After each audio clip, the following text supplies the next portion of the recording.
Eloquent ادب کے ویور سے گزارش ہے کہ ہمارے چینل کے پلے لسٹ آپشن کو ایکسپلور کریں اور جتنے بھی آڈیو بکس کمپلیٹ ہو چکے ہیں جیسے داستان ایمن فروشوں کی، شمشیر بے نیام، آخری چٹان اور ایک بت شکن پیدا ہوا، فردوس ابلیس اور نیل بہتا رہا، اندلس کی ناگن، مارکہ کربلا، ان سب آڈیو بکس کو خود بھی سنیں اور زیادہ سے زیادہ شیئر کرنے کی کوشش کریں۔ یہی ہمیں سپورٹ کرنے کا بہترین طریقہ ہے۔ جزاک اللہ۔ بسم اللہ الرحمن الرحیم۔ باب نمبر 6، بوسنیا کی شہزادی۔ آپ کے سلطان نے عیسائی عبادت گاہوں کے بارے میں کیا حکم دیا ہے؟ کیا چرچ گرا دیے جائیں گے؟ سنا ہے مسلمان اپنے مذہب کے معاملے میں بے حد متشدد ہوتے ہیں۔ سلطان نے تو حکم دیا ہے کہ سربیا اور بوسنیا میں جہاں جہاں مسجد بنائی جائے اس کے ساتھ ایک چرچ بھی بنایا جائے تاکہ عیسائیوں کو عبادت میں دشواری نہ ہو، اور وہ تمام چرچ جو پہلے سے موجود ہیں ویسے کے ویسے رہنے دیے جائیں۔ یہ تو بڑا عمدہ اقدام ہے۔ اس کے برعکس ہونیاڈے نے کہا تھا کہ وہ سربیا اور بوسنیا میں یونانی چرچ گرا کر رومن کیتھولک مذہب کے چرچ بنوا دے گا۔ قاسم اور بوسنیائی شہزادی کے مابین بہت عمدہ مکالمہ جاری تھا۔ بوڑھا باٹا کوزین ان کی باتیں غور سے سن رہا تھا۔ اس نے جھجکتے جھجکتے قاسم سے ایک سوال کیا، خداوند یسوع مسیح اور اس کی ماں کے بارے میں تمہارا مذہب کیا کہتا ہے؟ قاسم کے ہونٹوں پر ایک دل فریب مسکراہٹ پھیل گئی۔ اس نے کہا، ہم انہیں خداوند نہیں کہتے بلکہ اللہ کا برگزیدہ نبی مانتے ہیں، اور انہیں حضرت عیسیٰ علیہ السلام کہہ کر پکارتے ہیں، اور ان کی والدہ ماجدہ کو ہم حضرت مریم علیہ السلام کہہ کر پکارتے ہیں۔ اسلام اس عقیدے کو ہی نہیں مانتا کہ خدا تقسیم ہو سکتا ہے یا کسی انسان کا باپ بن سکتا ہے۔ قاسم کی بات پر شہزادی نے چونک کر کہا، یہ کیا بات ہوئی؟ اگر خداوند یسوع مسیح خداوند خدا کے بیٹے نہیں تو پھر وہ کس کے بیٹے ہیں؟ کیا آپ ان کے باپ کا نام جانتے ہیں؟ شہزادی کے سوال سے قاسم کے چھکے چھوٹ گئے۔ اب بھلا وہ کیا کہتا اور کس کا نام بتاتا؟ اگر وہ یہ کہتا کہ حضرت عیسیٰ علیہ السلام بغیر باپ کے ایسے ہی ایک ماں کے پیٹ سے پیدا ہو گئے تو پھر بھی شہزادی مطمئن نہ ہوتی، اور نہ جائے رفتن نہ پائے ماندن کسی کیفیت میں قاسم کو بولنا پڑا۔ دراصل یہ کہہ دینے سے کہ عیسیٰ خدا کے بیٹے ہیں، خدا تعالیٰ کی ذات ایک جسمانی پیکر میں ڈھلی ہوئی دکھائی دیتی ہے، جبکہ خدا تو کسی جسم کا محتاج نہیں۔ یہ زمین و آسمان بھی خدا کا ظہور ہیں۔ ظاہر ہے جب خدا نہ دکھائی دینے والی ایک محیط اور بسیط ہستی ہے، پھر وہ کیوں کر کسی انسان کی رشتہ دار ہو سکتی ہے؟ اور رہی یہ بات کہ عیسیٰ علیہ السلام کے باپ کون ہیں، تو حضرت عیسیٰ اس قادر و مطلق پروردگار کی قدرت کاملہ کا کرشمہ ہیں، کیونکہ وہ جو کچھ چاہے کر سکتا ہے۔ اب شہزادی نے قاسم کو ایک اور الجھن میں ڈال دیا۔ یہ جو آپ کہہ رہے ہیں کہ خدا جو کچھ چاہے کر سکتا ہے، تو اس طرح آپ خدا کے اختیارات کے بارے میں کیا کہیں گے؟ آپ کے مذہب میں خدا کے پاس کتنا اختیار ہے اور انسان کے پاس کتنا؟ اب قاسم سٹپٹا گیا۔ وہ ایک سپاہی تھا، کوئی مبلغ یا عالم نہ تھا کہ عیسائی شہزادی کے اس قدر مشکل سوالات کا جواب دیتا، لیکن پھر بھی اس نے ہمت کی اور کہا، شہزادی حضور، یہ سارے سوالات در حقیقت خدا کے تصور سے ہی پھوٹتے ہیں۔ اصل بات یہ ہے کہ آپ کے ذہن میں خدا کا تصور کس قسم کا ہے۔ عیسائی مذہب کی کتابوں میں خدا کا جو تصور پیش کیا گیا ہے وہ خدا کو ایک جسمانی وجود میں دیکھتا ہے۔ بائبل کے پہلے باب میں لکھا ہے کہ خداوند خدا جو ٹھنڈے وقت باغ میں پھرتا تھا، جب بولا تو آدم اور اس کی بیوی نے اس کی آواز سنی۔ اسی طرح دوسرے تمام مذاہب میں بھی خدا کو عجیب عجیب جسمانی شکلوں میں دیکھنے کی کوشش کی جاتی ہے۔ آپ جانتی ہیں کہ بت پرست مذاہب میں تو باقاعدہ مٹی اور پتھر کے خدا بنا کر پوجے جاتے ہیں۔ یہ جو آپ نے اختیارات کی بات کی ہے، اس کا مختصر جواب ہماری اپنی ذات میں ہے۔ ہم غور سے دیکھتے ہیں تو ہمیں اپنی ذات کے دو حصے دکھائی دیتے ہیں۔ ایک وہ جس پر ہمارا کوئی اختیار نہیں، یعنی جسمانی ساخت، فطری ضروریات، کھانا پینا یا بچے پیدا کرنا، اور دوسرا وہ حصہ جس پر ہمارا مکمل اختیار ہے، یعنی کسی کا تعاون کرنا، کسی کے ساتھ ہمدردی یا محبت کرنا، سچی بات کہنا یا جھوٹ کا سہارا لینا، اللہ کی مخلوق کے ساتھ بھلائی یا برائی کا راستہ اختیار کرنا۔ ہمارے رسول کریم صلی اللہ علیہ وسلم جو کتاب لے کر آئے ہیں وہ براہ راست اللہ تعالیٰ کا کلام ہے، بائبل مقدس کی طرح نہیں۔ بائبل میں تو صرف روایات اور حضرت عیسیٰ کے ساتھیوں کے خطوط ہیں۔ ہماری کتاب کا نام قرآن حکیم ہے۔ قرآن حکیم میں اللہ تعالیٰ کا ارشاد ہے، فَأَلْهَمَهَا فُجُورَهَا وَتَقْوَاهَا، یعنی اللہ نے انسانی شعور کو نیکی اور برائی کا الہام دیا ہے۔ اب یہ انسان پر منحصر ہے کہ وہ نیکی کا راستہ اپنائے یا برائی کا۔ اللہ نے انسان کو بالکل ویسے الہام کیا ہے جیسا الہام اس نے باقی مخلوقات کو بھی کر رکھا ہے۔ آپ دیکھیے، شہد کی مکھی کو یہ کس نے بتایا ہے کہ وہ ایک خاندان بلکہ سلطنت کی صورت میں رہے؟ اس طرح بطخ کے بچے کو یہ کس نے بتایا ہے کہ وہ پانی کے تالاب میں چھلانگ لگا دے؟ اور مرغی کے بچے کو یہ کس نے بتایا کہ وہ چھلانگ نہ لگائے؟ بالکل اسی طرح کا الہام انسان کو بھی کیا گیا ہے، لیکن انسان چونکہ ان تمام مخلوقات سے افضل ہے، یہی وجہ ہے کہ اسے شعور کی دولت عطا کر کے نیکی اور بدی کے دو الہاموں میں سے کسی ایک کو اپنانے کی کھلی چھٹی دی گئی ہے۔ تمام مخلوقات اللہ کے قوانین کی پابند ہیں، لیکن انسانی ذات صرف احکام الہی کی پابند ہے۔ دراصل انسان کے پاس کچھ زیادہ اختیار نہیں، صرف ایک لمحے کا اختیار ہے، اور وہ ہے لمحہ موجود۔ آپ کے پاس لمحہ حاضر ہے، آپ پر لازم ہے کہ آپ اس کا استعمال ٹھیک طریقے سے کریں، حتیٰ کہ نتائج کے اختیار بھی آپ کے ہاتھ میں نہیں۔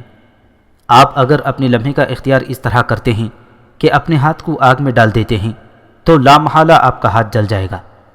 یہ ہے آپ کے غلط استعمال کا نتیجہ، جو آپ کو دونوں جہانوں میں بھگتنا پڑے گا، مادے کی جہان میں بھی اور روح کے جہان میں بھی۔ آپ کا ہاتھ بھی جلے گا اور روح بھی گھائل ہوگی۔ لیکن اگر آپ اپنی اختیار کا استعمال درست کرتے ہیں تو آپ کا اگلا لمحہ خود بخود درست ہو جائے گا۔ اس طرح آپ کے آنے والے تمام لمحات درست ہوتے جائیں گے، حتیٰ کہ آپ کی آخرت بھی درست ہو جائے گی، جسے ہم روح کا جہان کہتے ہیں۔ یہ ہے اسلام میں انسانی اختیار کا نظریہ۔ شہزادی کی آنکھیں حیرت سے پھٹی ہوئی تھیں۔ بوڑھا باٹا کوزین جذبات کی شدت سے کانپ رہا تھا، اور اس کی بیٹی ماریا پتھر کی طرح جامد و ساکت قاسم کو گھورے جا رہی تھی۔ چند لمحے کے لیے کمرے میں سکوت چھا گیا تھا۔ کچھ دیر بعد بوسنیائی شہزادی نے کہا، اسے اپنی آواز کسی گہرے کنویں سے آتی ہوئی محسوس ہوئی، آپ نے تو ہماری آنکھیں کھول دی ہیں۔ یوں لگتا ہے کہ جیسے ہم پہلے کسی اندیکھے زندان میں قید تھے۔ اس حقیقت کے کھلنے سے تو ہم اپنے آپ کو پہلی بار آزاد انسان محسوس کر رہے ہیں۔ لیکن یہ جو آپ نے آخرت کی بات کی ہے، تو پھر یہ آخرت کس طرح کی ہوگی؟ اب قاسم محسوس کر رہا تھا کہ کوئی غیبی قوت اس کی مدد پر مامور ہے۔ وہ بے جھجک بول اٹھا، آخرت، آخرت تو لازمی چیز ہے۔ جو آخرت کو نہیں مانتا وہ خدا کو بھی نہ مانے، کوئی فرق نہیں پڑتا۔ ایسا خدا جو انسانوں کی آخرت کا منصف نہیں، خدا کہلانے کا حق بھی نہیں رکھتا۔ ہمارے قرآن حکیم میں ہے کہ ہر عمل اور فکر کا لازمی نتیجہ مرتب ہوتا ہے۔ آپ جو کچھ سوچتے ہیں اس کی بھی آخرت ہے، اور جو کچھ کرتے ہیں اس کی بھی آخرت ہے۔ جب ہمارا لمحہ موجود درست ہو جاتا ہے تو ہمارا اس سے اگلا لمحہ خود بخود درست ہونے لگتا ہے۔ اعمال کا اثر شخصیت پر بھی پڑتا ہے، کیونکہ اعمال انسانی روح پر یعنی اندرونی ذات کی اصلاح بھی کرتی ہے، اور جس کسی کی اندرونی ذات خوبصورت اور متوازن ہو جاتی ہے، اس کی بیرونی ذات بھی خوبصورت اور باوقار ہو جاتی ہے۔ اسی کو ہم عمل کہتے ہیں۔ جب کسی کے اعمال بہت زیادہ مقدار میں اچھے ہو جائیں تو اپنی ظاہری اور باطنی زندگی میں مطمئن اور خوشگوار سا رہنے لگتا ہے۔ اسلام میں اسے نفس مطمئنہ کہتے ہیں۔ جس کسی کے پاس نفس مطمئنہ آ جائے وہ موت کے وقت مرتا نہیں، اس کا جسم ختم ہو جاتا ہے، اور وہ پورے کا پورا زندہ سلامت اپنے خالق کے پاس پہنچ جاتا ہے۔ اسی کو ہم آخرت کہتے ہیں۔ وہ شخص جو نفس مطمئنہ لے کر جاتا ہے ہمیشہ کی زندگی حاصل کر لیتا ہے، اور اسے ہم جنتی کہتے ہیں۔ اور وہ شخص جس کا نفس مطمئن نہیں ہوتا، کیونکہ اسے اپنی زندگی میں اپنے لمحات کا استعمال کر کے ایسے اعمال کیے ہوتے ہیں جو اس کی اندرونی اور بیرونی ذات کو تباہ کر دیتے ہیں، اسے مرنے کے بعد بار بار مرنا پڑتا ہے۔ وہ دہکتی ہوئی آتشناک زندگی میں تا ابد مرتا ہی رہتا ہے، اس کو ہم جہنم کہتے ہیں۔ یہ ہمارا آخرت کا نظریہ ہے۔ اب شہزادی انگشت بدنگاہ ہو کر قاسم کی جانب ٹکٹکی باندھ کر دیکھ رہی تھی۔ وہ سوچ رہی تھی کہ مسلمان ایسے ہوتے ہیں اس قدر متوازن اور خوبصورت عقائد کے مالک، اس نے دل میں فیصلہ کیا کہ وہ بھی بارٹا کوزین کے ساتھ اسلام قبول کرے گی۔ اب قاسم سے مزید سوالات پوچھنے کی ضرورت نہ تھی، وہ تو خاموش رہی، لیکن بارٹا کوزین ایک سادہ سا سوال کر گیا۔ قاسم بیٹا، اس کا مطلب یہ ہے کہ جس قدر بھی نبی اور رسول آئے ہیں یہ سب اللہ کے برگزیدہ بندے تھے، خود خدا یا خدا کے بیٹے نہ تھے؟ بالکل، یہ سب اللہ کے چنے ہوئے لوگ تھے۔ نبی تو ہر زمانے اور ہر علاقے میں بھیجے گئے ہیں۔ دراصل پرانے زمانوں میں جب کوئی نبی یا رسول دنیا سے انتقال فرما جاتا تو ان کے بعد عرصہ بعد ان کے ماننے والے اپنی کم علمی اور کم فہمی کی وجہ سے اسے خدا کا اوتار یا خدا کا بیٹا بنا دیتے ہیں۔ اب سمندر پار ہندوستان میں رام، کرشن اور گوتم کو وہاں کے لوگوں نے خدا بنا لیا ہے، حالانکہ ہو سکتا ہے وہ اللہ کے برگزیدہ بندے ہوں۔ دراصل کسی بھی دور میں دنیا میں رہنے والے تمام کے تمام انسان بیک وقت صاحب شعور اور عقل مند نہیں ہوتے۔ کچھ لوگ تو اللہ کے چنے ہوئے ہوتے ہیں جنہیں ہم پیغمبر کہتے ہیں۔ یہ لوگ مرتبہ شعور میں سب سے بلند مقام پر ہوتے ہیں۔ یہ لوگ جب اپنی بات دوسرے انسانوں کو بتانے لگتے ہیں تو ایسے لوگوں کو جو صاحب شعور اور عقل مند ہوتے ہیں یہ اپنی بات پوری طرح سمجھا کر اپنا ہمنوا بنا لیتے ہیں، اور جن لوگوں کو ان کی بات سمجھ میں نہیں آتی وہ مراتب شعور میں نچلے درجے پر ہوتے ہیں۔ ایسے لوگوں کی زندگی کا سفر حیات میں پیچھے رہ جاتا ہے، انہیں ہم کافر کہتے ہیں۔ کچھ ایسے لوگ بھی ہیں جو تمام باتیں سمجھ کر بھی اپنے عارضی مفادات کے لیے حق کا راستہ اختیار نہیں کرتے اور سونے چاندی کی چمک دے کر جانتے بوجھتے غلط راستے پر چل پڑتے ہیں۔ ایسے لوگوں کو ہمارا قرآن حکیم منافق اور سخت کافر کہتا ہے۔ ہمارے نبی کریم صلی اللہ علیہ وسلم شعور اور دانشمندی کے جس مرتبے پر فائز ہیں اس مرتبے تک کوئی انسان نہ پہنچ سکتا ہے۔ یہی وجہ ہے کہ اللہ تعالیٰ نے آپ صلی اللہ علیہ وسلم کو تمام انسانوں کے لیے اور تمام جہانوں کے لیے چن لیا ہے۔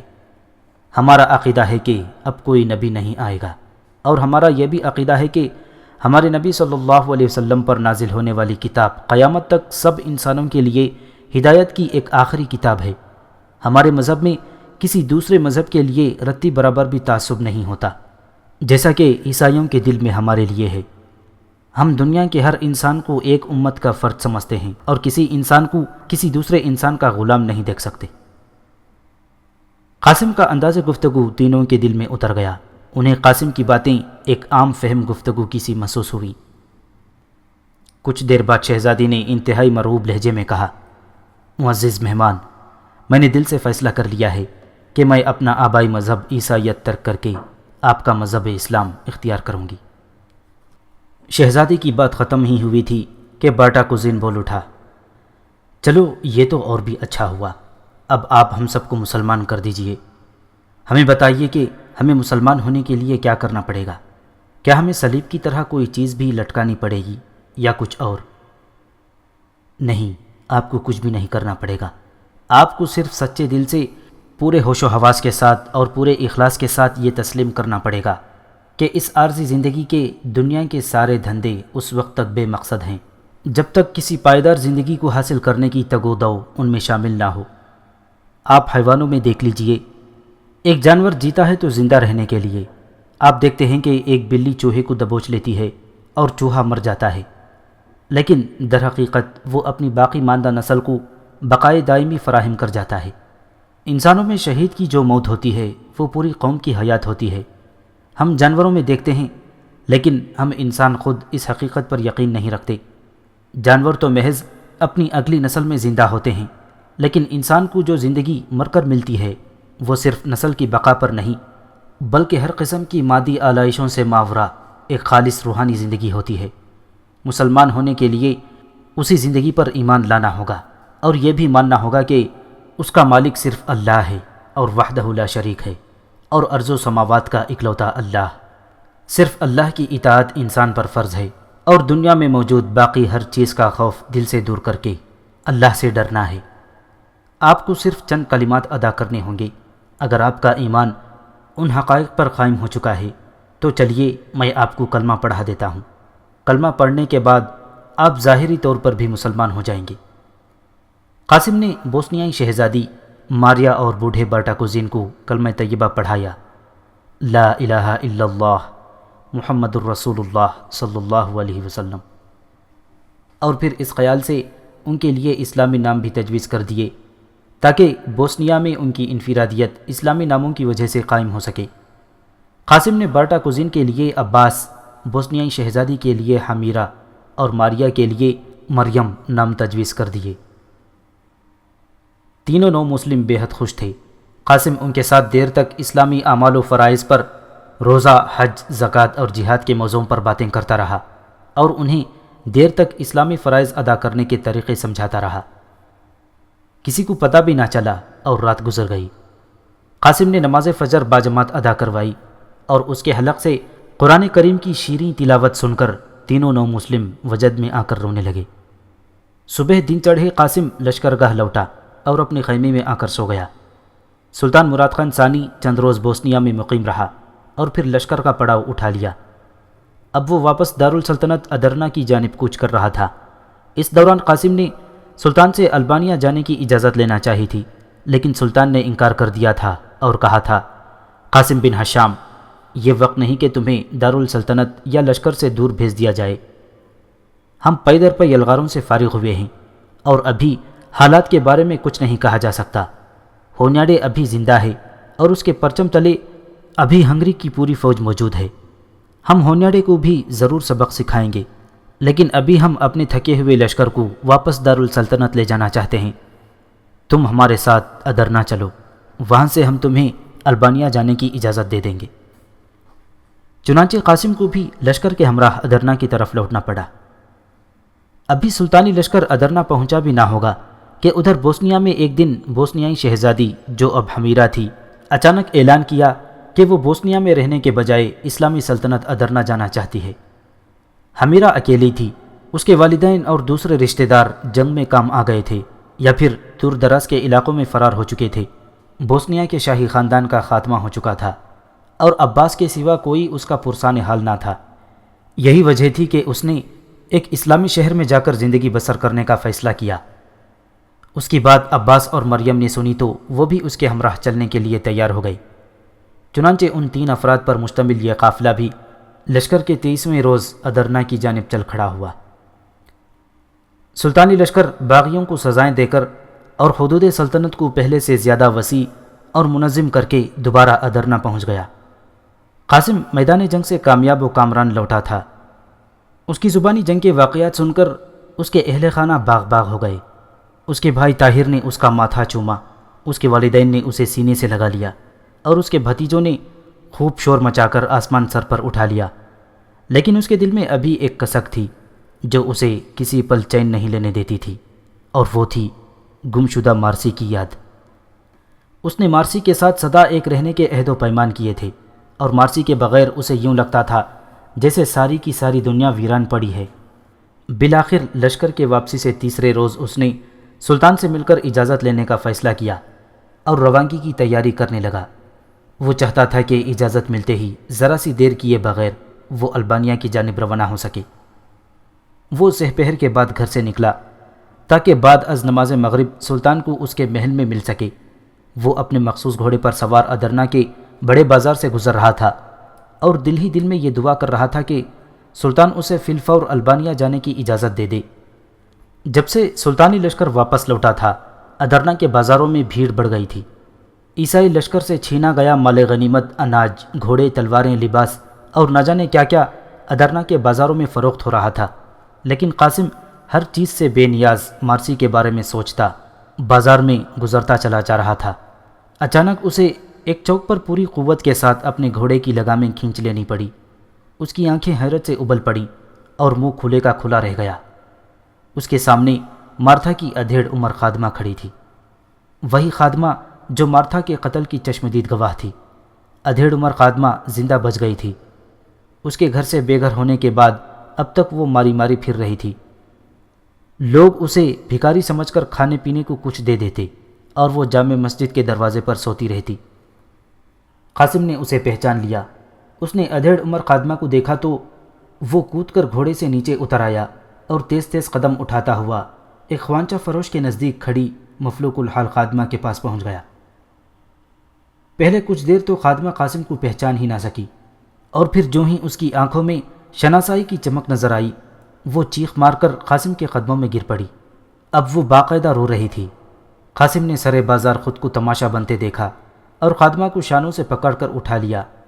مارسی کی خادمہ کو اپنے ہمراہ لے جانا چاہتا تھا۔ اب اس نے سلطان سے ملنے کا ارادہ ملتوی کر دیا۔ اس نے سوچا کہ مارسی کی خادمہ کی سر راہ ملاقات یقیناً قدرت کا ایک اشارہ ہے، لہٰذا بہتر یہی ہے کہ پہلے مارسی کی خادمہ سے واردات کی تفصیل دریافت کی جائے۔ وہ مارسی کی خادمہ کو کرائے کی سواری میں سیدھا گھر لے کر آ گیا۔ سورج سمندر کی گود میں لوریاں سننے کے لیے جانے والا تھا جب قاسم اپنے گھر میں داخل ہوا۔ گھر میں سب موجود تھے۔ سب سے پہلے قاسم کی بھابھی نے ادھیڑ عمر خادمہ کو دیکھا اور حیرت سے اپنا کام چھوڑ کر اٹھ کھڑی ہوئی۔ قاسم نے سنجیدہ چہرے سے بھابھی کی جانب دیکھا اور کہا، یہ غزالہ کی خادمہ ہے۔ غزالہ کے اغوا سے لے کر اب تک ماری ماری پھر رہی ہے۔ آج کے بعد یہ یہیں رہے گی، گھر کے کام کاج میں آپ کے ہاتھ بٹائے گی۔ سکینہ قاسم کی بات سن کر تیزی سے آگے بڑھی اور مارسی کی خادمہ کو گلے سے لگا لیا، لیکن مارسی کی خادمہ قاسم کی بات کے بعد پھٹی پھٹی آنکھوں کے ساتھ قاسم کو دیکھ رہی تھی۔ اس کے ہونٹ کچھ کہنے کے لیے ہلنا چاہتے تھے، لیکن یوں لگتا تھا جیسے کسی نادیدہ قوت نے اس کو بولنے سے روک دیا ہو۔ پھر اس کے ہونٹوں سے بمشکل چند الفاظ ادا ہوئے، یہ غزالہ کون ہے؟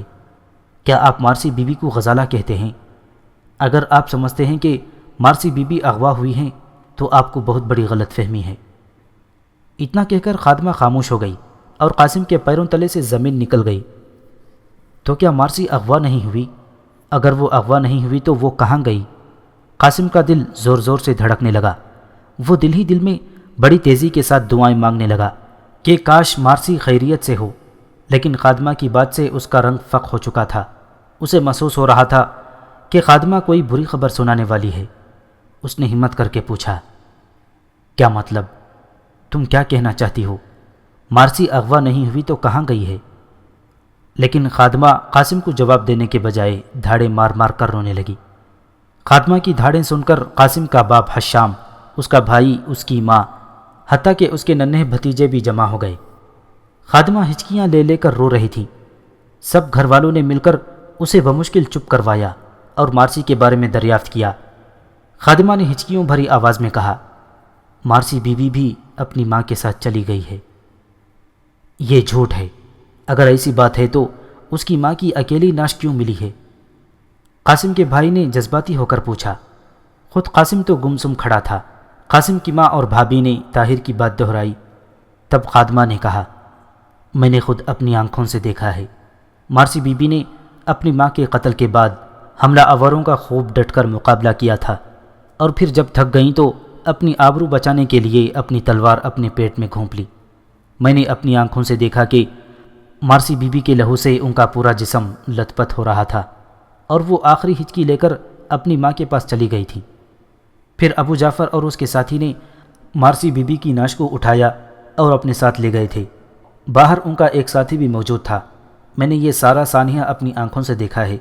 میں اس سانحے کے بعد آپ کے گھر آنا چاہتی تھی، لیکن مجھے معلوم نہیں تھا کہ آپ رہتے کہاں ہیں۔ میرے اندر محل میں جانے کی جرت نہیں تھی۔ میں نے بازار میں بہت سے لوگوں سے آپ کا پتہ پوچھا، لیکن مجھے کسی نے کچھ نہ بتایا۔ قاسم کی مٹھیاں بھیج گئی تھیں اور وہ ایک طرف دیوار سے لگ کر کھڑا ہو گیا تھا، جبکہ اس کی ماں اور بھابھی خادمہ کی باتوں کے ساتھ ساتھ آنسو بہا رہی تھیں۔ طاہر کے پاس اب بولنے کے لیے کچھ نہ تھا۔ اتنے میں بوڑھے حشام کی باروب آواز گونجی، یہ بھی تو ہو سکتا ہے کہ اس وقت غزالہ بے ہوش ہو اور وہ اسی لیے اسے اٹھا کر لے گئے ہوں۔ اگر وہ شہید ہو گئی ہوتی تو وہ لوگ اسے اٹھا کر ہی کیوں لے جاتے؟ لیکن مارسی کی خادمہ نے زور زور سے نفی میں سر ہلایا اور کہا، نہیں نہیں۔ مارسی کی گردن ڈھلک چکی تھی، اور پھر انہوں نے جس طرح اپنے آپ کو تلوار گھونپی تو اس سے صاف ظاہر تھا کہ اگر وہ بچ بھی جاتیں تو ہوش میں آتے ہی خود کو پھر ختم کر لیتی۔ میں یقین سے کہہ سکتی ہوں کہ مارسی بی بی بھی شہید ہو چکی ہیں۔ قاسم کو تو جیسے سکتہ سا ہو گیا تھا۔ وہ سب کو ان کے حال پر چھوڑ کر دوسرے کمرے میں آ گیا۔ مارسی اس کی محبت تھی۔ وہ اور مارسی کچھ ہی دنوں بعد ایک ہونے والے تھے۔ اس کو اس کے ساتھ گزرا ہوا ایک ایک لمحہ یاد آنے لگا۔ اس کے دل کو یقین نہیں آ رہا تھا کہ مارسی مر چکی ہوگی، لیکن یقین کرنے کے سوا اب اس کے پاس کوئی چارہ بھی تو نہیں تھا۔ ابو جعفر نے جھوٹ بولا تھا کہ مارسی زندہ ہے۔ قاسم دیر تک یہی سوچتا رہا۔ اسے ابو جعفر نے بتایا تھا کہ مارسی کو البانیہ بھیج دیا گیا ہے۔ قاسم نے سوچا کہ شاید ابو جعفر نے شدید درد کی وجہ سے ڈر کر مارسی کی شہادت کا ذکر نہ کیا ہوگا۔ قاسم دیر تک انتہائی دکھی دل کے ساتھ مارسی کی موت و حیات کے بارے میں سوچتا رہا۔ اب تو اسے بھی ایسے لگنے لگا تھا جیسے مارسی اس سے بہت دور چلی گئی ہو۔ اس کے گھر والے اس کے پاس آئے، بیٹھے، اسے دلاسا دیا اور چلے گئے۔ اس کی ماں، بھابھی اور بھائی سب آئے، لیکن اسے کسی کے آنے جانے کی خبر نہ ہوئی۔ وہ مارسی کے قاتل ابو جعفر کے زندہ بچ جانے پر وہ مارسی کے لیے غمگین رہنے لگا، اور اس کے قاتل ابو جعفر کے زندہ بچ جانے پر اپنے ہی دل کو نوچ نوچ کر کھاتا رہا۔ آج کی رات گزارنی اس کے لیے مشکل ہو گئی۔ وہ رات بھر جاگتا رہا اور مارسی کے بارے میں ہی سوچتا رہا۔ اگلے دن اس نے آقا حسن کے ساتھ مل کر مارسی کے بارے میں نئی اطلاع پر گفتگو کی۔ اب وہ چاہتا تھا کہ کسی عقل مند اور وفادار ساتھی کو البانیہ بھیج کر مارسی کے بارے میں معلومات حاصل کرنے کی کوشش کرے۔ اسے ایک موہوم سی امید تھی کہ ہو سکتا ہے مارسی زندہ ہو۔ اس نے اپنے دوست آغا حسن کو تمام کہانی سنائی اور پھر اس کے مشورے سے ینیچری کے ایک وفادار سپاہی ابراہیم کو البانیہ کی جانب روانہ کرنے کا فیصلہ کیا۔ چند دن بعد ابراہیم بھیس بدل کر البانیہ کے سفر پر روانہ ہو چکا تھا۔ اس دوران قاسم کو سلطان سے ملنے کا اتفاق نہیں ہوا تھا، لیکن آج جب اس نے یہ سنا کہ سلطان نے ایک مرتبہ پھر شہزادہ محمد کو تخت نشین کر کے گوشہ نشینی اور زہد و عبادت کا فیصلہ کیا ہے، تو وہ سلطان سے ملنے کے لیے محل میں چلا گیا۔ آج اس نے سوچ رکھا تھا کہ وہ شہزادہ محمد سے بھی ملاقات کرے گا، لیکن سب سے پہلے وہ سلطان کی خدمت میں حاضر ہوا، سلطان سے جلد باریابی کی اجازت لی۔ قاسم جب سلطان کے کمرہ ملاقات میں حاضر ہوا تو اسے سلطان کے نورانی چہرے پر ایک عارفانہ سی مسکراہٹ دکھائی دی۔ اس نے انتہائی ادب کے ساتھ سلطان کی خدمت میں سلام عرض کیا اور خاموش کھڑا ہو گیا۔ سلطان نے قاسم کو سر سے پاؤں تک دیکھا اور مسکراتے ہوئے کہا، ہم تو سمجھ رہے تھے کہ قاسم بن ہشام ہمیں فراموش کر چکا ہے، لیکن تمہاری آمد بتاتی ہے کہ ہم ابھی تک بھی تمہیں یاد ہیں۔ سلطان کے چہرے پر چھپا پیار بھرا طنز قاسم محسوس کیے بغیر نہ رہ سکا، اور اس نے انتہائی لجاجت کے ساتھ کہا، نہیں سلطان معظم، خدا میری زندگی میں وہ دن نہ لائے کہ میں آپ جیسے محسن انسانیت کو بھول جاؤں۔ میں دراصل ہر روز قدم بوسی کے لیے حاضر ہونا چاہتا تھا، لیکن بار بار بدنصیبی آڑے آتی رہی۔ آج سلطان معظم کی دوبارہ خلوت نشینی کا سنا تو بدنصیبی کو دھتکار کر میں آپ کی خدمت میں حاضر ہو گیا۔ بہت خوب، دولت غم نے تمہیں حسن گفتگو سے مالا مال کر دیا ہے۔ دولت غم؟ میں نالائق سلطان معظم کا حسن کنایا سمجھ نہیں پایا۔ ہمارا مطلب یہ ہے کہ البانوی کنیز کی بیٹی مارسی کی گمشدگی نے تمہیں کافی مزمحل کر دیا ہے، اسی کو ہم دولت غم کہہ رہے ہیں۔ سلطان کا اشارہ سن کر قاسم نے سر جھکا لیا اور سلطان 2 قدم آگے بڑھا۔ اس نے قاسم کے کندھے پر ہاتھ رکھ دیا۔ قاسم بن ہشام، تم ہمارے بیٹوں جیسے ہو، یاد رکھو ہم تمہاری طرف سے بے خبر نہیں ہیں۔ ہم نے محاذ جنگ سے لوٹتے ہی اپنے ایک خاص قاصد کو سکندر بیگ کی جانب روانہ کر دیا ہے۔ سکندر بیگ ہمارے ایلچی سے ذاتی طور پر واقف ہے۔ ہمیں امید ہے کہ وہ ہماری بات کو نہیں ٹھکرائے گا، کیونکہ ہم نے اسے اپنے بیٹوں سے بڑھ کر پیار اور محبت دیا ہے۔ ہم جانتے ہیں کہ اس نے بغاوت کی ہے، لیکن ہم اس کی بغاوت کو ایک لاڈلے بیٹے کی ضد سے زیادہ اہمیت نہیں دیتے۔ لیکن سلطان معظم، سکندر بیگ نے صرف بغاوت ہی نہیں کی، اس نے اپنا مذہب بھی بدل لیا ہے۔ با الفاظ دیگر وہ مرتد ہو چکا ہے۔ ہاں، یہ ہم بھی جانتے ہیں، لیکن ہمیں یقین ہے کہ وہ ایک نہ ایک دن ہمارا شفقت پدری کو یاد کر کے ضرور لوٹ آئے گا۔ ہم نے اس کو اپنی محبت کی کچھ نشانیاں بھی بھیجی ہیں۔ ہمیں امید ہے کہ وہ البانوی کنیز کی بیٹی کو ہمارے احسانات کے بدلے میں واپس کر دے گا۔ لیکن قاسم کو ذرا بھی یقین نہ تھا کہ سکندر بیگ سلطان کی بات مان کر مارسی کو واپس کر دے گا۔ اول تو اسے مارسی کے زندہ ہونے کا بھی یقین نہ تھا، لیکن پھر بھی اس نے سلطان کا شکر ادا کیا اور کچھ دیر خاموش رہنے کے بعد کہا، سلطان معظم، شہزادہ محمد ابھی کم عمر ہیں اور سلطنت کے دشمن ہر وقت طاق میں بیٹھے رہتے ہیں۔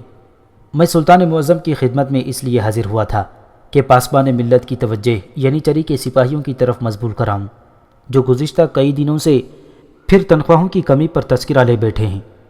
سلطان معظم، مجھے تو یوں لگتا ہے کہ ادرنا میں پھر کوئی سازش پروان چڑھ رہی ہے، اور خصوصاً قیصر قسطنطنیہ نے اس سازش کا جال بھی سلطان معظم کی غیر موجودگی میں پھیلانے کی کوشش کی ہے۔ قاسم نے سلطان کی خلوت نشینی سے پیدا ہونے والے خدشات کا ذکر اور تازہ تر حالات کی تفصیل سلطان کے سامنے پیش کر دی، لیکن اس مرتبہ سلطان نے چونکنے کے بجائے مسکراتے ہوئے جواب دیا، تم فکر مت کرو، ہمیں تنخواہوں کے مطالبات کی اطلاع مل چکی ہے اور ہم نے ینیچری کے سپاہیوں کی تنخواہیں بڑھانے کا حکم بھی جاری کر دیا ہے، لیکن پریشان ہونے کی ضرورت نہیں۔ یہ مطالبات کسی سازش کے نتیجے میں نہیں آئے، بلکہ ایک مدت سے سپاہیوں کے اس مطالبے کی ہمیں اطلاع دی جاتی رہی ہے۔ لیکن سلطان کی تسلی سے سلطان خود مطمئن ہو تو ہو، قاسم مطمئن نہیں تھا۔ اسے یوں لگتا تھا جیسے قیصر کے جاسوس ابھی تک ادرنا میں چھپے ہوئے ہیں۔ وہ کچھ دیر اور بھی سلطان کے پاس رہا۔ اس دوران سلطان نے اسے بتایا کہ وہ ایک بار پھر ایڈین کی فضاؤں میں اپنے معمولات میں مشغول ہونے کے لیے جا رہا ہے۔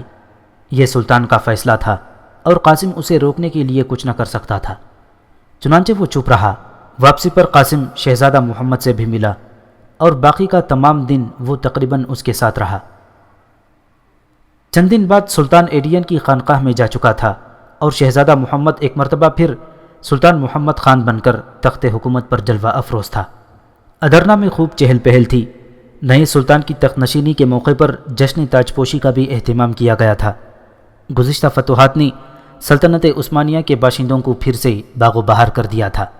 ادرنا کی گلیاں اور بازار خوب سجے ہوئے تھے۔ دور دراز کے مسافر اور سوداگر اپنا اپنا مال و متاع ادرنا پہنچ آئے تھے۔ روزانہ الصبح جب شہر کے دروازے کھلتے تو سوداگروں اور مسافروں کا تانتا بن جاتا۔ جانے والوں سے زیادہ تعداد آنے والوں کی ہوتی۔ دروازے کے سپاہی دن بھر رنگا رنگ کے لوگوں کو دیکھتے۔ قاسم بھی روزانہ الصبح ینیچری کے معسکر جانے کے لیے فصیل کے دروازے سے گزرتا۔ ایک روز وہ اپنے وقت پر اسی دروازے سے گزر رہا تھا کہ اس کی نظر یورپ کی جانب سے آنے والے ایک قافلے پر پڑی۔ قافلہ نہ بہت بڑا تھا اور نہ چھوٹا۔ یہ قافلہ بھی سوداگروں کا ہی معلوم ہوتا تھا۔ فصیل سے باہر سامان سے لدے اونٹ قطار میں بیٹھے تھے اور قافلے میں شامل مرد و خواتین نیچے زمین پر جگہ جگہ چٹائیاں بچھا کر کھانے پینے میں مشغول تھے۔ قاسم نے قافلے کے قریب سے گزرتے ہوئے ازراہ معلومات ایک سوداگر سے پوچھا، بھائی صاحب، یہ قافلہ کس ملک سے آیا ہے؟ ہمارا قافلہ سربیا کے سرحدات سے آیا ہے۔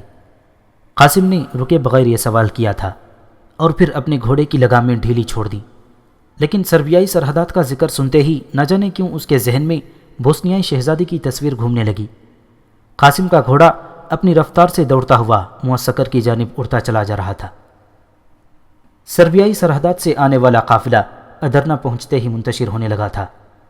قافلے میں شامل ہر فرد اپنی اپنی منزل کی جانب چل دیا تھا، لیکن 2 اجنبی عورتیں اور بوڑھا مرد ابھی تک شش و پنج میں مبتلا تھے۔ ادرنا میں ان کو جاننے والا ایک ہی شخص تھا اور وہ تھا قاسم بن حشام، کیونکہ یہ دونوں عورتیں حمیرہ اور مریم تھیں اور بوڑھا مرد عباس تھا۔ یہ لوگ لشکر کی روانگی سے 23ویں روز بوسنیا سے تو چل پڑے تھے، لیکن سوداگروں کا قافلہ جس کے ہمراہ انہیں ادرنا آنا تھا دیر سے روانہ ہوا، ورنہ یہ لشکر ان کے فوراً بعد پہنچ جاتے۔ آج صبح قاسم اس قافلے کے بالکل قریب سے گزرا تھا۔ اس نے ایک سوداگر سے قافلے کی بابت سوال کیا تھا، لیکن اس کا سامنا حمیرہ سے نہ ہو سکا۔ کافی دیر سوچ بچار کے بعد عباس نے شہر کی جانب چلنے کا ارادہ کیا تھا۔ حمیرہ اور مریم نے چادریں اوڑھ رکھی تھیں جن کے پہلوؤں سے انہوں نے اسلامی پردہ کر رکھا تھا۔ وہ لوگ فصیل کے بڑے دروازے سے شہر میں داخل ہوئے اور بغیر کسی سے کچھ پوچھے اندرون شہر کی طرف بڑھتے چلے گئے۔ ان کے پاس نہ تو کوئی سواری تھی اور نہ ہی بہت زیادہ ساز و سامان تھا۔ شہزادی کے پاس کچھ ہیرے جواہرات اور باقی زیورات تھے۔ اسی طرح عباس اور مریم بھی اپنے گھر کا قیمتی سامان ساتھ لے کر روانہ ہوئے تھے۔ انہوں نے سوچا تھا کہ وہ اپنا قیمتی سامان فروخت کر کے ادرنا میں مکان اور کسی کاروبار کا بندوبست کر لیں گے۔ عباس نے تو کہا تھا کہ وہ لوگ قاسم کی مدد سے ادرنا میں قیام پذیر ہونے کا وسیلہ تلاش کریں گے، لیکن شہزادی حمیرہ نے ایسا کرنے سے منع کر دیا تھا۔ نہ جانے اس کے دل میں کیا تھا، حالانکہ وہ چاہتی تو قاسم کی مدد سے یہاں شاہی مہمان بن کر رہ سکتی تھی۔ آخر وہ بوسنیا کی شہزادی تھی، لیکن شاید اس نے شہزادی سے زیادہ سادہ زندگی کو ترجیح دی تھی۔ وہ لوگ شہر کے بڑے بازار میں کافی دیر تک چلتے رہے اور بالآخر عباس نے ایک سرائے کے سامنے پڑاؤ ڈال دیا۔ اب وہ حمیرہ کو استفہامیہ نظروں سے دیکھ رہا تھا۔ بیٹی، میرا خیال ہے ہم اسی سرائے میں قیام کر لیتے ہیں، ہمیں سرائے میں تو کچھ دن رہنا ہی پڑے گا۔ حمیرہ نے ایک نظر سرائے کی عمارت پر ڈالی اور پھر اس بات میں سر ہلاتے ہوئے کہا، ٹھیک ہے چچا جان، جیسے آپ مناسب سمجھیں۔ کچھ دیر بعد وہ سرائے کے منشی کے پاس اپنی اقامت کا اندراج کرا رہے تھے۔ یہ سرائے شہر کے وسط میں تھی۔ سرائے کے ایک ملازم نے ان کا سامان اٹھایا اور انہیں ان کا کمرہ دکھانے کے لیے ساتھ چل پڑا۔ یہ کمرہ ایک وسیع اور ہوادار غرفہ تھا۔ کھڑکیوں پر پردے لٹکے ہوئے تھے اور فرش کے وسط میں فرشی بستر لگے ہوئے تھے۔ عباس نے سوچا خواتین کی رہائش کے لیے یہ کمرہ مناسب نہیں۔ یہ لوگ کمرے میں داخل ہوئے اور دروازہ اندر سے بند کر لیا۔ ابھی یہ لوگ پوری طرح بیٹھ بھی نہ پائے تھے کہ دروازے پر دستک ہوئی۔ دونوں لڑکیوں نے چونک کر دروازے کی جانب دیکھا۔ عباس اٹھا اور دروازے کی چٹخنی گرا دی۔ سامنے ایک ادھیڑ عمر شخص کھڑا تھا جس کے چہرے پر معصومی ثبت تھی۔ وہ انتہائی سادہ نظروں سے بوڑھے عباس کی جانب دیکھ رہا تھا۔ عباس کے لیے اس شخص کی آمد انتہائی غیر متوقع تھی۔ اس سے پہلے کہ عباس اس سے کچھ پوچھتا، وہ بول پڑا، محترم بزرگ، کیا آپ کا نام بارٹا کوزین ہے؟ میں آپ کو پہچانتا ہوں۔ اجنبی کے منہ سے اپنا نام سن کر بارٹا کوزین، جو اب عباس تھا، حیرت زدہ رہ گیا۔ حمیرہ اور مریم کے کان بھی کھڑے ہو گئے، لیکن اجنبی نے مزید دیر نہ کی اور پھر کہا، دیکھیے آپ گھبرائیں مت، یہ دنیا ہے، یہاں انسان ایک دوسرے سے مل ہی جاتے ہیں۔ دراصل آپ پہچان نہیں سکے، میں اربان ہوں، ہنگری کا آہنگر۔ میں کریٹ سے یونان تک آپ کے ساتھ جہاز میں سفر کیا کرتا تھا۔ آپ ہمارے جہاز میں کپتان تھے۔ عباس کو یوں لگا جیسے وہ ایک دم خواب سے بیدار ہو گیا ہو۔ اسے سب کچھ یاد آ گیا تھا۔ اسے یہ بھی یاد آیا کہ اربان کے ساتھ جہاز کے عرشے پر خوب محفل جمتی تھی اور سارے جہان کی باتیں زیر بحث آتی رہتی تھیں۔ عباس نے تیزی سے دروازے کے پٹ کھولے اور آگے بڑھ کر اربان کو گلے سے لگا لیا۔ اب حمیرہ اور مریم کے چہروں پر بھی مسکراہٹ نظر آ رہی تھی۔ آہنگر اربان ابھی تک اسی سرائے میں رہ رہا تھا۔ یہ وہی شخص تھا جو ایک روز قاسم کے ساتھ اسی سرائے میں ٹکرا گیا تھا اور قاسم نے اس کے ساتھ دوبارہ ملاقات کا وعدہ کر کے اجازت مانگی تھی، لیکن قاسم اپنی گو ناگو مصروفیات کی بدولت اب تک یہاں دوبارہ نہ آ سکا تھا۔ یہی وہ شخص تھا جو لوہے کی ڈھلائی کا فن جانتا تھا۔ اس زمانے میں لوہے کی ڈھلائی آسان کام نہ تھی، بہت کم لوگ ڈھلائی کا کام جانتے تھے۔ باقی تمام آہنگر درحقیقت لوہار ہوا کرتے تھے جو لوہا گرم کر کے ہتھوڑے سے کوٹتے اور آلات بناتے۔ اربان بڑی بڑی کٹھالیاں بنانے کا فن بھی جانتا تھا جن میں لوہے کو پگھلایا جاتا تھا، اور درحقیقت ایک حکیم اور سائنسدان تھا۔ اسی زمانے میں گندھک کے استعمال سے بارود کا استعمال ہوا تھا، لیکن ابھی تک بارود کے لیے استعمال ہونے والا اسلحہ کم ہی بنایا جاتا تھا۔ اربان نے جنگی مقاصد کے لیے ایک خاص قسم کی منجنیق کی ترکیب سوچ رکھی تھی جو بارود سے بڑا گولا بہت زیادہ قوت کے ساتھ پھینک سکتی تھی۔ یہی اربان عباس کا پرانا شناسہ تھا۔ اسے معلوم نہ تھا عباس اسلام قبول کر چکا ہے۔ وہ عباس کو ابھی تک بارٹا کوزین ہی سمجھ رہا تھا۔ عباس اور اس کی ہمراہی لڑکیاں جب پاس کے کمرے میں داخل ہو رہی تھیں تو اربان نے عباس کو دیکھ لیا تھا۔ یہی وجہ تھی کہ وہ اب اس سے ملنے کے لیے چلا آیا تھا۔